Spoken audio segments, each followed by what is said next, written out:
साहब, जनाब शौकत साहब, स्टेज पर बैठे हुए कायदीन, जनाब राजेंद्र यादव साहब, सदर कुल हिंद मजलिस इत्तेहादुल मुस्लिमीन BC SC और वीकर सेक्शन जनाब शंकर साहब, और यहाँ पर बैठे हुए तमाम कायदीन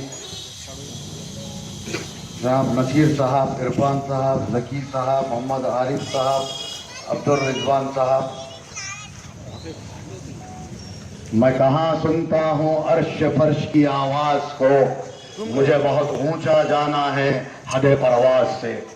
तो ब्रदर ग्रामी, आज का ये जलसा हल्के संबली सनत नगर में मुनक्कद हो रहा है, क्योंकि हल्के संबली सनत नगर में हमने बहुत देखा कि ऐसे कई पहलवान, ऐसे कई शराब के कारोबार करने वाले और गुंडागर्दी काटने वालों का इस हल्के सनत नगर में एक जमाने से राज चलता आ रहा है। इंशाअल्लाह अगर यहाँ के मुंसिपल इंतखाबात में मजलिस इत्तेहादुल मुस्लिमीन के 2 उम्मीदवार कामयाब होंगे, और ये कामयाबी उन गुंडों के खिलाफ एक इंसाफ की लड़ाई की कामयाबी होगी।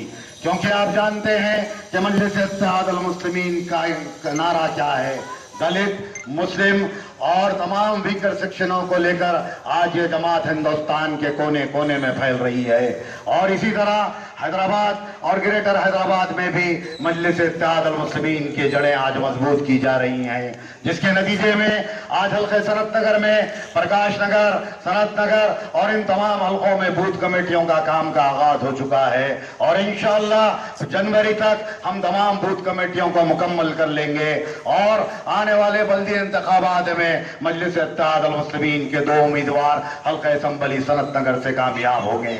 जैसा कि आप जानते हैं, आज हम पर यह इल्जाम लगाया जाता है कि मजलिस का भारतीय जनता पार्टी के साथ गठजोड़ है। तो जरा सोचिए, मजलिस इत्तेहादुल मुस्लिमीन की पैदावार आंध्र प्रदेश और तेलंगाना है।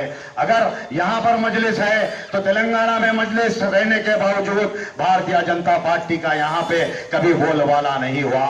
आज हम जब बिहार जाते हैं तो हमसे ये कहा जा रहा है कि बिहार में हम भारतीय जनता पार्टी की मदद कर रहे हैं। तो आप सोचिए, अगर बिहार में हम जाते हैं तो उन्हें खौफ है। आज कांग्रेस और ये तमाम पार्टियां मजलिस इत्तेहादुल मुस्लिमीन के खौफ से डरी हुई हैं, और हिंदुस्तान के सेकुलरिज्म आज इन्हीं पार्टियों से खतरे में है। तो मैं आपको चंद एक वाकयात याद दिलाता हूं जो नरेंद्र मोदी और हिंदुस्तान के सेकुलरिज्म पर बेदुआ दाग है।